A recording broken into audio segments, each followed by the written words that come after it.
Hello everyone, so in this video I'll be helping you guys on how to fix .NET Framework 3.5 error in Windows 10 and 11. It'll give you this error code. Okay, and so there is a file that you need to download, and I have pasted the link in the video description. Once you have downloaded the file, open File Explorer and head on to Downloads. Okay, so here's the file. Once you've downloaded, you need to move the file, select Cut, and you need to go to your C drive and paste it over here.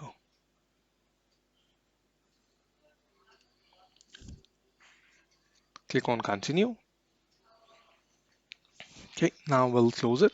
So once you have the file on the C drive, close. Right.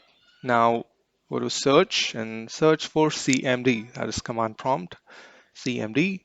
Okay, here's it. And you need to run it as administrator. Select yes. Once it's opened, you need to copy this path from the video description. Okay, I have pasted it in the video description. Copy and paste it on the command prompt. Control C, Control V. Okay, right. And hit enter. Okay, I'll wait for a few seconds. Okay, this operation is completed successfully. All right, so that should resolve it and you should no longer get that error message. Hope this video helps. Thanks for watching and have a good day.